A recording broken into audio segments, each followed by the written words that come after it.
Welcome to Sarhad Yunani Tibia Medical College.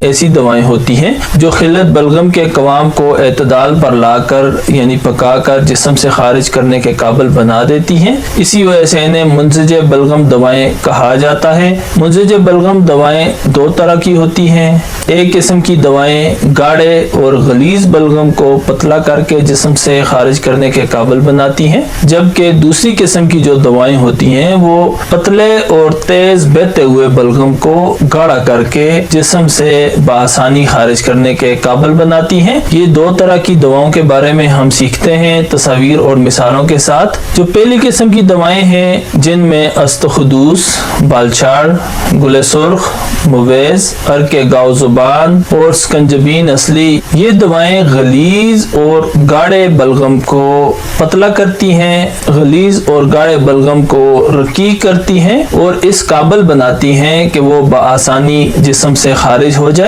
جبکہ بعض اوقات ایسے ہوتا ہے کہ بلغم بہت زیادہ پتلا ہوتا ہے، اندرونی اعضاء میں بہت تیزی کے ساتھ جذب ہوتا ہے، یا اسے روکنا ضروری ہوتا ہے، اسے گاڑا کرنا ضروری ہوتا ہے.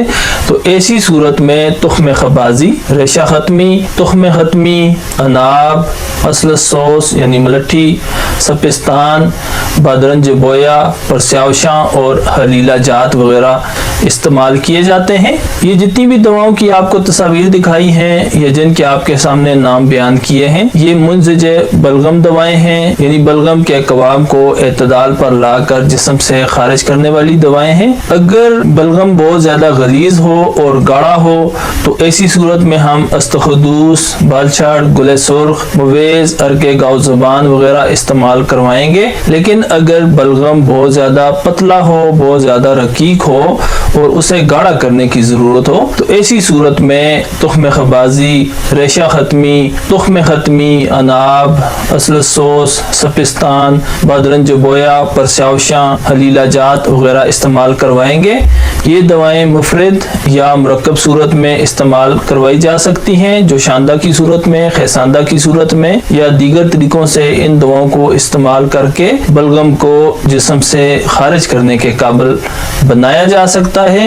اور وہ امراض جو بلغم کے غیر معتدل ہونے سے جسم میں پیدا ہوتے ہیں ان کو دور کیا جا سکتا ہے. ان دواؤں کو ہم زوم کر کے دیکھ لیتے ہیں تاکہ آپ کو ان کی پہچان میں آسانی رہے. سامنے آپ سکرین پہ دیکھ سکتے ہیں یہ استخدوس، اسی طرح سے یہ سمبل الطیب یا بالچاڑ، گل سرخ اس کی زیادہ تر پتیاں استعمال کی جاتی ہیں، مویز، منقع، اسی طرح سے گاؤ زبان، اس کے علاوہ تخم خبازی، اسی طرح سے ریشہ ختمی یعنی ختمی کی جڑ، تخم ختمی، ختمی کے پودے کے بیج، اناب، ملٹھی، سپستان، بادرنج بویا یا جسے بلی لوٹن بھی کہا جاتا ہے، اور اس کے علاوہ حلیلہ جات یعنی حلیلہ سیاہ، حلیلہ کابلی وغیرہ. یہ جتنی بھی دوائیں آپ کو زوم کر کے دکھائی ہیں، جن کے آپ کو نام بتائے ہیں، یہ بلغم کو جسم سے خارج کرنے والی دوائیں ہیں. وہ امراض جو جسم میں غیر طبی بلغم کے پیدا ہونے سے لاحق ہوتے ہیں